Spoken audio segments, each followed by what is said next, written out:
साथियों, जय हिंद मेरे प्यारे बच्चों। मैं एम मानस PYQ सीरीज में आप सभी का मैं स्वागत करता हूं। मेरे साथियों, जैसा कि आप जानते हो, यह PYQ सीरीज आपके आगामी exam IAS, UPPCS, BPSC, MPPSC, JPSC, RPSC तथा अदर एग्जामों के लिए बहुत ही महत्वपूर्ण है। मेरे साथियों, इस PYQ सीरीज में विभिन्न एग्जाम IAS से लेकर सभी स्टेट PCS के में जितने इकोसिस्टम से प्रश्न पूछे गए हैं उन सभी प्रश्नों को शामिल किया गया है ताकि इसका लाभ आपको अपने एग्जाम में मिल सके। आइए हम प्रश्न को स्टार्ट करते हैं। देखते हैं कि पहला प्रश्न आपसे क्या पूछा गया है। पहला प्रश्न आपसे पूछा गया है, पारिस्थितिकी होती है। मेरे प्यारे साथियों, पहला विकल्प है केवल पर्यावरणीय कारकों के कारण, पर्यावरण पर पौधों के प्रभाव के कारण, पादप अनुकूलन के कारण, जीव तथा उनके पर्यावरण के बीच संबंध के कारण। तो आपका सही जवाब होगा डी, जो पारिस्थितिकी है वो जीव तथा उनके पर्यावरण के बीच संबंध के कारण होती है। अगला क्वेश्चन हम देखते हैं। अगला क्वेश्चन आपसे पूछा गया है, पारिस्थितिकी तंत्र की संकल्पना को प्रतिपादित किया था। महत्वपूर्ण है। A.G. Tansley, Charles Darwin, C.B. Park और E.P. ओडम ने। तो आपका सही जवाब है A.G. टांसले ने पारिस्थितिकी तंत्र इकोसिस्टम की संकल्पना को प्रतिपादित किया था। अगला प्रश्न आपसे पूछा गया है, निम्नलिखित में से पारिस्थितिकी तंत्र का कौन सा जीवित संगठन नहीं है। राइट, इसका मतलब होता है पारिस्थितिकी तंत्र के दो घटक होते हैं, कंपोनेंट्स, जैविक और अजैविक। इसमें पूछा गया है कि कौन सा जैविक का हिस्सा नहीं है, इसका मतलब अजैविक है। जैसा कि आपके विकल्प में दिया गया है, वनस्पति, जीवाणु, जानवर, ये सब जैविक से हैं, वायु अजैविक से है। तो आपका सही जवाब वायु डी हो जाएगा। मेरे प्यारे साथियों, अगला क्वेश्चन हम देखते हैं। अगला क्वेश्चन आपसे पूछा गया है, पारिस्थितिकी तंत्र के जैविक घटकों में कौन सा उत्पादक घटक माना जाता है। ए गाय, बी मोर, सी बाघ, डी हरे पौधे। आपका सही जवाब हो जाएगा डी हरे पौधे। अगला प्रश्न आपसे पूछा गया है, निम्नलिखित में कौन सा कृत्रिम पारिस्थितिकी तंत्र है। आपके पास विकल्प है धान का खेत, वन, घास का मैदान, झील। आपका सही जवाब होगा धान का खेत। यह आपका मैन मेड होता है, कृत्रिम है। बाकी वन, घास के मैदान, झील सब नेचुरल इकोसिस्टम हैं। आइए अगला क्वेश्चन देखते हैं। अगला क्वेश्चन है, सर्वाधिक स्थायी पारिस्थितिकी तंत्र निम्नलिखित में कौन सा है। सबसे ज़्यादा स्थायी आपके पास है मरुस्थल, पर्वत, महासागर, वन। महासागर सबसे ज़्यादा स्थायी इकोसिस्टम होता है, बाकी तब अन्य हैं। आइए अगला क्वेश्चन देखते हैं। अगला क्वेश्चन है, निम्नलिखित में से किस पारिस्थितिकी तंत्र में पौधों का जैविक पदार्थ अधिकतम होता है। इसका मतलब पूछा जा रहा है प्रोडक्टिविटी सर्वाधिक किसकी होती है। तो आइए देखते हैं। आपके पास विकल्प है उष्णकटिबंधीय पतझड़ वन, उष्णकटिबंधीय वर्षा वन, शीतोष्ण पतझड़ वन, रेगिस्तानी झाड़ियाँ। तो आपका सही जवाब हो जाएगा बी, उष्णकटिबंधीय वर्षा वन की जो प्रोडक्टिविटी होती है सबसे ज़्यादा होती है। उसके बाद मैंग्रोव वन है, राइट, इन चीज़ों की होती है। राइट, उसके बाद हम देखते हैं, अगर इस विकल्प में देखें सबसे ज़्यादा उष्णकटिबंधीय वर्षा वन का होगा, फिर दूसरे नंबर पे आएगा उष्णकटिबंधीय पतझड़ वन, तीसरे पे शीतोष्ण पतझड़ वन, फिर रेगिस्तानी झाड़ियाँ आएगी। अगला क्वेश्चन आपसे पूछा गया है, निम्नलिखित में से किस पर्यावरण में जैव द्रव्यमान का वार्षिक उत्पादन न्यूनतम होता है। यह भी प्रोडक्टिविटी पे पूछा गया है। पहला है गहरे सागर, प्रेरी, पतझड़, वन, टैगा। इनमें सबसे ज़्यादा प्रोडक्टिविटी सबसे न्यूनतम होती है गहरे सागर, क्योंकि वहाँ पे सूर्य का प्रकाश नहीं पहुँच पाता, इसलिए वहाँ पे प्रकाश संश्लेषण प्रक्रिया नहीं होती और प्रोडक्टिविटी न्यूनतम रह जाती है। अगला क्वेश्चन पूछा गया है, निम्नलिखित में से कौन किसी जल निकाय में घनत्व प्रवणता को दर्शाता है। आपके पास विकल्प 4 हैं, एकोक्लाइन, हेलोक्लाइन, पिक्नोक्लाइन, थर्मोक्लाइन। तो आपका सही जवाब है जो जल निकाय में घनत्व प्रवणता को दर्शाता है उसको पिक्नोक्लाइन कहते हैं। थर्मोक्लाइन इसमें तापमान की प्रवणता को नापते हैं। हेलोक्लाइन इसमें लवणता को मापा जाता है। आइए आगे देखते हैं। अपने ही वातावरण में एक जैव समुदाय जैसे तालाब, महासागर, वन, यहाँ तक कि एक जल जीवशाला को क्या कहा जाता है। आपके पास 4 विकल्प हैं। पहला जियोम, समुदाय, जैव, वातावरण, पारिस्थितिकी तंत्र। आपका सही जवाब होगा डी, पारिस्थितिकी तंत्र कहा जाता है। आइए अगला क्वेश्चन देखते हैं। अगला क्वेश्चन है, निम्नलिखित में से कौन सा एक विश्व का विशालतम पारिस्थितिकी तंत्र है? सबसे बड़ा पारिस्थितिकी तंत्र इकोसिस्टम किसे कहा जाता है? वो सही जवाब हो जाएगा आपका समुद्र सबसे बड़ा होता है। अगला क्वेश्चन आपसे पूछा गया है, पारिस्थितिकी तंत्र में एक टिकाऊ जैव समूह कहलाता है संक्रमिक अनुक्रमण, चरम अवस्था, क्रमकी। तो आपका सही जवाब होगा चरम अवस्था कहा जाता है। अगला क्वेश्चन है, पृथ्वी का सर्वाधिक बृहद पारिस्थितिकी तंत्र निम्नलिखित में कौन सा है? सबसे बड़ा फिर आ गया तो आपका जल मंडल सबसे बृहद इकोसिस्टम माना जाता है। अगला क्वेश्चन है, निम्नलिखित में से किसने सर्वप्रथम गहन पारिस्थितिकी डीप इकोलॉजी शब्द का प्रयोग किया? तो आपका सही जवाब हो जाएगा अर्नीस्ट नेश ने डीप इकोसिस्टम का प्रयोग किया है, अर्नीस्ट नेश ने। अगला क्वेश्चन है, समुदायों का पूर्ण क्रम जो क्रमशः एक निश्चित स्थान पर बदलता है कहलाता है पारिस्थितिकी अनुक्रम, शीयर, समुदायगत की, जैव भार का पिरामिड। तो आपका सही जवाब हो जाएगा शीयर कहलाता है। आइए अगला क्वेश्चन देखते हैं। अगला क्वेश्चन आपसे पूछा गया है, निम्नलिखित कथनों में से कौन समपारिस्थितिकी के लिए सही है? पहला है, यह पृथक जातियों के पर्यावरण के संबंधों का अध्ययन है। यह जैव समुदायों के जटिल पारिस्थितिकी संबंधों का अध्ययन है। यह मूलतः प्राकृतिक निवास पारिस्थितिकी है। यह मुख्य सामाजिक पारिस्थितिकी है। तो आपका सही जवाब हो जाएगा बी, यह जैव समुदायों के जटिल पारस्परिक संबंधों का अध्ययन है। अगला प्रश्न आपसे पूछा गया है, निम्नलिखित में से कौन पारिस्थितिकी तंत्र के विषय में सही नहीं है? पहला है, यह अजैविक एवं जैविक दोनों संगठनों से युक्त होता है। सही है, इसकी अपनी स्वयं की उत्पादकता होती है। यह भी सही है, यह भी सही। यह एक बंद तंत्र है, यह गलत है क्योंकि यह एक खुला तंत्र होता है। यह प्राकृतिक संसाधन तंत्र होता है, ये भी सही है। अगला प्रश्न आपसे पूछा गया है, ब्लू कार्बन क्या है?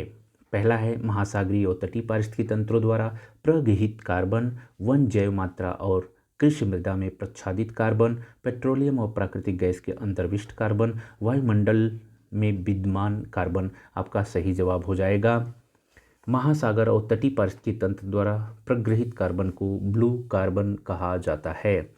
अगला क्वेश्चन आपसे पूछा गया है, पारतंत्र की घटती उत्पादकता के क्रम में उनका निम्नलिखित में से सही अनुक्रम लगाना है आपको।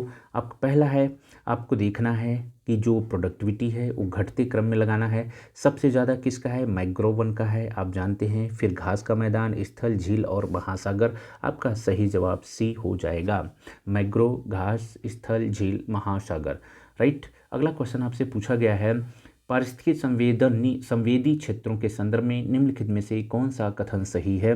आपके पास दो कथन है। पहला कथन कह रहा है कि पारिस्थितिकी संवेदी क्षेत्र वे हैं जिसे हम इको सेंसिटिव जोन कहते हैं, वे हैं जिन्हें वन्य जीव अधिनियम 1972 के अधीन घोषित किया गया है। यह स्टेटमेंट आपका गलत है क्योंकि जो इको सेंसिटिव जोन होते हैं वह वन्य जीव अधिनियम 1972 के अधीन नहीं बल्कि पर्यावरण संरक्षण अधिनियम 1986 के तहत घोषित किए जाते हैं।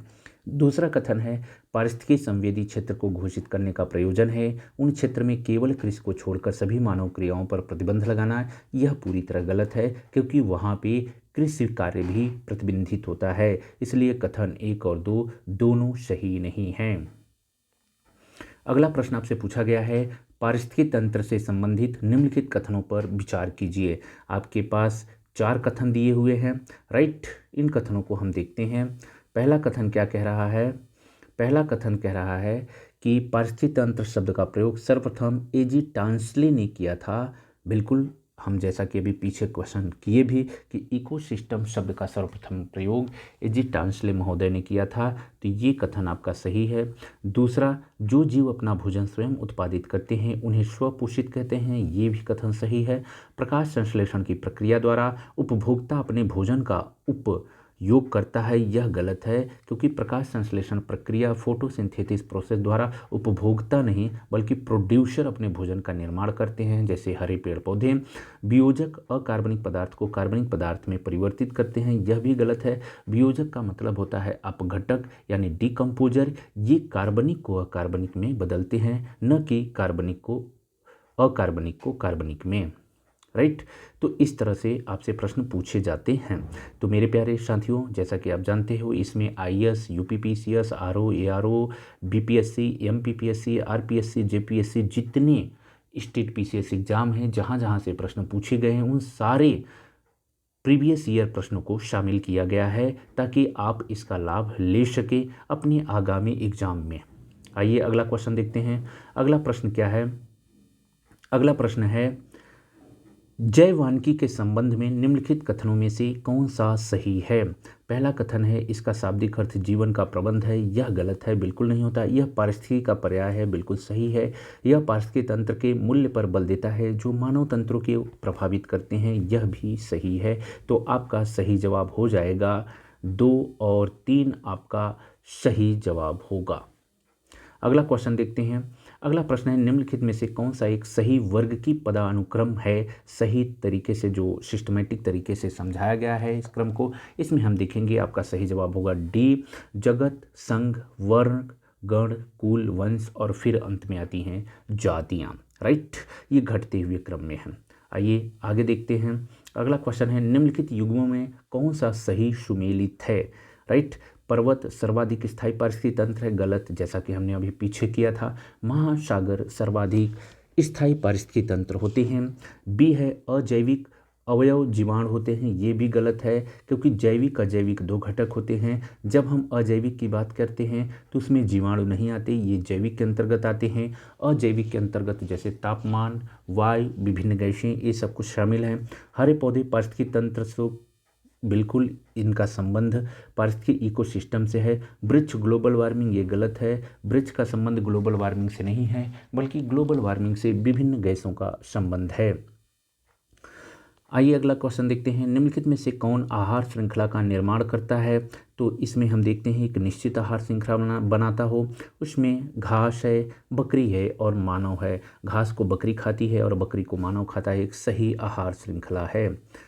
आइए अगला क्वेश्चन देखते हैं। खाद्य श्रृंखला में मानव है। अगर हम खाद्य श्रृंखला की बात करते हैं तो मानव क्या है? एक निर्माता, केवल प्राथमिक उपभोक्ता, केवल द्वितीयक उपभोक्ता, प्राथमिक तथा द्वितीयक उपभोक्ता। आपका सही जवाब डी होगा। मानव प्राथमिक तथा द्वितीयक उपभोक्ता दोनों में आता है। क्यों आता है? क्योंकि मानव जब प्राथमिक उपभोक्ता होता है, प्राइमरी जो है कंज्यूमर होता है, तो उस दौरान वह साग सब्जी खाता है, और द्वितीयक जब सेकेंडरी कंज्यूमर के रूप में होता है तो उस समय वह मांस खाता है। आइए अगला क्वेश्चन देखते हैं। उथली झीलें जिनमें अधिक मात्रा में कार्बनिक उत्पादक होते हैं उसको क्या कहते हैं? उसको हम सुपोषी कहते हैं। आइए अगला क्वेश्चन देखते हैं। समुद्री वातावरण में मुख्य प्राथमिक उत्पादक होते हैं। समुद्री वातावरण में मुख्य प्राथमिक उत्पादक होते हैं फाइटोप्लैंक्टन जो होते हैं, वो समुद्र में जो प्राइमरी प्रोड्यूसर का काम करते हैं। राइट। आइए अगला क्वेश्चन देखते हैं। एनपीपी नेट प्राइमरी प्रोडक्टिविटी, शुद्ध प्राथमिक उत्पादकता कहाँ उच्चतम होगी? कहाँ पे होगी? सर्वाधिक जो वन होते हैं वहाँ पे होती है। उष्णकटिबंधीय जो वन है वहाँ पे सबसे ज़्यादा होगी। फिर वन स्थलीय झाड़ी वाली भूमि, फिर दलदल भूमि अनूप में होगा, फिर यहाँ, फिर रीफ में। राइट। आइए अगला क्वेश्चन देखते हैं। अगला क्वेश्चन है, निम्नलिखित में से कौन सा किसी खाद्य श्रृंखला में पोषण रीतियों की संख्या को सीमित करता है? अगर हम बात करते हैं तो इसका सही जवाब हो जाएगा आपका सी, क्योंकि जो ऊर्जा की जो कमी है वो पोषण की जो श्रृंखला है उसको सीमित कर देता है, और पोषण स्तर मैक्सिमम 4 हो सकता है, इससे ज़्यादा नहीं। राइट। आइए आगे देखते हैं। निम्नलिखित में से कौन सा जीव निस्यंदक भोजी है? अगर हम इस प्रश्न को देखें तो ये आईएएस में पूछा गया प्रश्न है, आईएएस 2022 में पूछा गया था। इसका सही जवाब है सी। आइए अगला क्वेश्चन देखते हैं। अगला क्वेश्चन है, निम्नलिखित में से किसका उपयोग प्राकृतिक मच्छर प्रतिकर्षी तैयार करने में किया जाता है? तो लेमन घास, ये भी आईएएस 2022 में पूछा गया प्रश्न है। अगला क्वेश्चन है, पारिस्थितिकी तंत्र में डीडीटी का समावेश होने के बाद निम्नलिखित में से किस एक जीव में उसका संभवतः अधिकतम सांद्रण प्रदर्शित होगा? अगर इस प्रश्न को देखें तो इसका सही जवाब होगा सांप, क्योंकि जो भी दिया गया है टिड्डा, भेक, मवेशी, इसमें जो सांप है वह उच्चतर उपभोक्ता है। राइट। तो आइए अगला क्वेश्चन देखते हैं। निम्नलिखित में से कौन सा एक समुद्री आहार श्रृंखला का सही क्रम है? तो आपका सही जवाब हो जाएगा ए, डायटम, फिर क्रस्टेशियाई हैरिंग, ये IAS में पूछा गया प्रश्न है। अगला प्रश्न देखते हैं, पारितंत्र में खाद्य श्रृंखला के संदर्भ में निम्नलिखित में से किस प्रकार के जीव अपघटक जीव कहलाते हैं। अगर इसके बारे में देखें तो अपघटक डिकम्पोजर की बात की जा रही है, तो विषाणु छोड़ के इसमें कवक और जीवाणु दोनों शामिल है, तो आपका सही जवाब 2 और 3 होगा। अगला प्रश्न देखते हैं, पारिस्थितिकी तंत्र में निम्नलिखित में से कौन सा प्राथमिक उपभोक्ता है। प्राइमरी जो कंज्यूमर की बात की जा रही है, तो इसमें चींटी प्राथमिक उपभोक्ता है और हिरण प्राथमिक उपभोक्ता है। लोमड़ी और बाघ ये सब उच्चतर या द्वितीयक तृतीयक उपभोक्ता में आते हैं, द्वितीयक में आते हैं, राइट। तो आइए अगला क्वेश्चन देखते हैं, निम्नलिखित में से कौन से जीव अपरदाहारी है। अगर इसके बारे में हम देखें, जो अपर्दन का काम करते हैं, जो डिकम्पोजर का काम करते हैं, यहाँ पे ये प्रश्न पूछा गया आपसे, तो केचुआ बिल्कुल आपका शामिल होगा, ये डिकम्पोजर का काम करता है। जेलीफिश ऐसा बिल्कुल नहीं है, ये अपर्दन का काम नहीं करती। सहस्त्रपादी ये अपर्दन का काम करता है। समुद्री घोड़ा नहीं करता। काष्ठयुका ये भी करता है, तो आपका सही जवाब ACE होगा। आइए अगला क्वेश्चन देखते हैं, जीव आवर्धन पद से क्या उल्लिखित होता है। अगर जीव आवर्धन की बात करते हैं तो इससे क्या उल्लिखित, इससे उल्लिखित होता है कि जो आहार श्रृंखला के माध्यम से नष्ट न होने योग्य जो पोल्यूटेंट हैं उनकी बढ़ती हुई मात्रा का संचय प्रदर्शित होता है। आइए अगला क्वेश्चन देखते हैं, नीचे 2 कथन दिए गए हैं, कथन A और कारण R दिया गया है। अब आपसे पूछा गया है कि कथन ये कह रहा है कि पारिस्थितिकी तंत्र में विविध अवयव आपस में एक दूसरे पर निर्भर होते हैं, बिल्कुल सही है। उसके बाद दूसरा कह रहा है कि मानव प्रक्रियाओं से वातावरण प्रभावित होता है, ये भी सही है। तो कथन A और R दोनों सही हैं और A एक दूसरे की सही व्याख्या करता है। आइए अगला क्वेश्चन देखते हैं। मेरे प्यारे साथियों, इस तरह ये लास्ट प्रश्न था। तो मैं एक चीज़ आपको बता दूं, पारिस्थितिकी से, इकोसिस्टम से जितने प्रश्न पूछे गए थे वो सभी प्रश्न हमने कर लिया है। अब नेक्स्ट वीडियो हम आपसे बनाएंगे, जितने और भी पारिस्थितिकी इकोसिस्टम से प्रश्न होंगे सभी प्रश्नों को हम इंक्लूड करेंगे, ताकि आप बहुत आसानी से और तेज़ी से रिवीजन कर सकें। तब तक के लिए आप सभी को मेरा नमस्कार। जय हिंद।